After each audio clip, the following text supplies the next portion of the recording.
Good evening. I'm John Batchelor. This is The John Batchelor Show. My friend and colleague Larry Kudlow joins. It was a pleasure to join Larry on air tonight on his show, The Kudlow Report, on television. Larry invited me to comment on the very controversial statements by Dianne Feinstein, chair of the Senate Intelligence Committee, within these last hours about the CIA politicizing intelligence, intimidating, or in some fashion manipulating access to important information by the staff of the Senate Intelligence Committee. But we begin with a story that I saw for the first time on Larry's show tonight. It's early moments of this. I just want to flag it here because General Motors is a story that the Obama administration has very carefully told in its favor these last years. You recall the 2012 election. Killed bin Laden, saved General Motors. Killed bin Laden, saved Detroit. Tonight, the market dipped 5% because of a report that is very early days about General Motors mishandling a recall. 13 deaths, 1.6 million vehicles. I'm watching the Wall Street Journal report here from Jeff Bennett and Joe White from Detroit.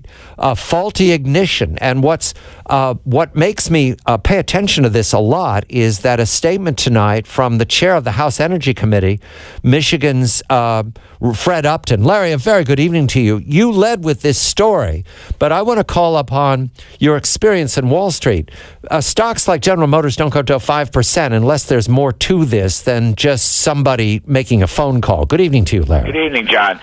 Well, yeah, I think you're right. I mean, there's a shock effect here, and GM's going to face now a lot of congressional investigation, and I guess Rockefeller is going to investigate, and as you said, Fred Upton is going to investigate in the House, and the U.S. Attorney here in New York is going to investigate, which raises issues about possible criminal negligence. I mean, I think without knowing all the details, the company officials knew in 2004 there was a problem with this ignition switch. I mean, I'm just looking at the Wall Street Journal story that you referred to. Right.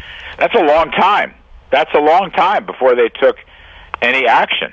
And by the time they got into 2005, deaths had occurred. By the time they got into 2006, more had occurred.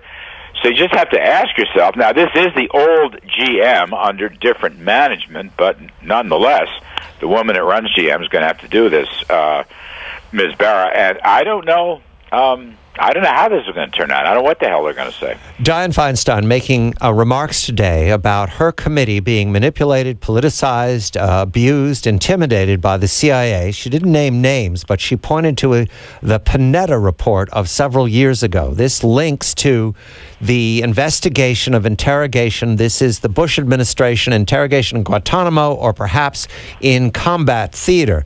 Larry, your suspicion, and Larry and I exchanged information tonight on air about this, is that the CIA doesn't want the Panetta Report out. But Leon Panetta is part of the Democratic elite. This is a report worked up under the Obama administration. And Dianne Feinstein is a very strong Democrat, consistent with the president's own philosophy. So the confusion here is, Larry, the Democrats are throwing mud balls at Democrats over Democratic reports.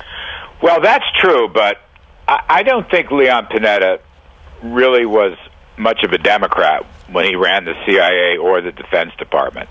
I mean, Panetta has always been a middle-of-the-road guy. Yeah, I knew him years and years and years ago when he was still a Republican working in the Nixon administration. And we were all younger men. And as budget chairman in the House for many years, while I didn't always agree with him, oftentimes I felt at least he was modern, you could do business. What I'm trying to say is that I think Panetta was looking out for the CIA's point of view, and the Panetta Review regarding all these interrogations, and I'm sure there's Guantanamo, but I'm sure it was also at other spots in Europe. Rendition stuff, yeah. I just don't think they want it out. Now, I don't know the specifics here. Nobody knows about the CIA reclaiming these files or, for that matter, hacking into the Intelligence Committee files. I don't know.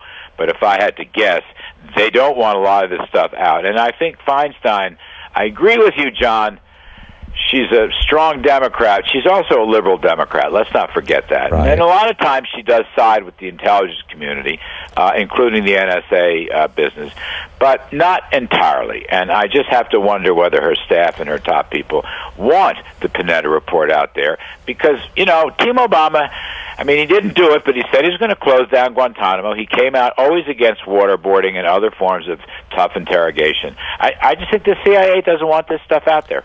I flag, though, Larry, that there have been controversies since the interrogation stories of the Bush administration. And we talk about constantly politicization of intelligence. That's an accusation against the Bush administration. There are reasons to believe that the CIA continues to shape opinion on Capitol Hill. And I don't know whether Dianne Feinstein wants to open that story, but I have heard it consistently for years. And I'll say here to you what worried me tonight about the report. There are consistent stories that the CIA has attempted to shape the investigation of Benghazi. Consistent since the moment it happened. You recall, Larry, I was on with your show when I was in Montana 48 hours after Benghazi. And my information that night was consistent with stories we still hear, that the attack was jihadists, Al-Qaeda, and that it was a revenge attack having to do with events in Afghanistan.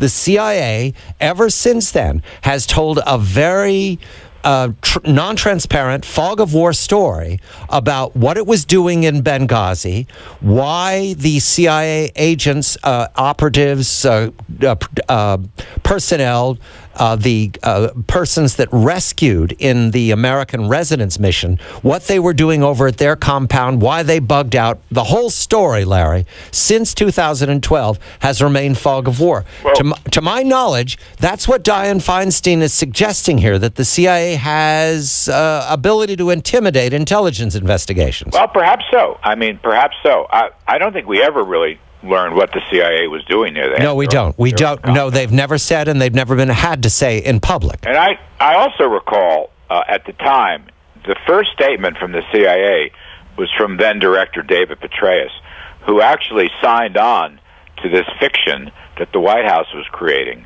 that it was because of a YouTube anti-Muslim statement. And he actually, the first stuff he said was that this was a spontaneous demonstration and was not organized strictly along. And that was the whitewash. We know now. I mean, I never understood why Petraeus would say that. And so you're right. The CIA's role here is very, very murky. The CIA is much more active than it used to be regarding almost everything, including domestic politics. So I don't know. There's something in these papers that they didn't want, and I don't know what Feinstein's going to do, because this is going to go to the Justice Department. And I don't know what the Justice Department is going to do. The Justice Department is run by Eric Holder, who is 150% Obama's man. And he will therefore do whatever Obama wants him to do regarding this so-called investigation. The political actor at Justice. One more, Larry, before we turn to the economy and the jobs report last week. Just a moment here. David Jolly wins in Florida 13. Wins over Alex Sink, the former gubernatorial candidate. This is a sign, Larry, that everything we've been talking about for months is happening, that the Affordable Care Act catastrophe has weakened the Democrats in a district where they were running against an unknown, a non-political actor, David Jolly, and they were using their biggest name in Florida, and they couldn't win. Yeah, listen, Obamacare is going to be a devastating albatross for the Democrats, and that's right. This congressional election, which was in a district that Obama carried, is apocryphal. And I think I was reading this week Charlie Cook, the political analyst, pretty darn good one. You may have a dozen Democratic Senate seats, Senate seats up for grabs now. No more just 4 or 5. You're talking about perhaps 10 or 12. That's how bad this looks. And I think most of it is Obamacare.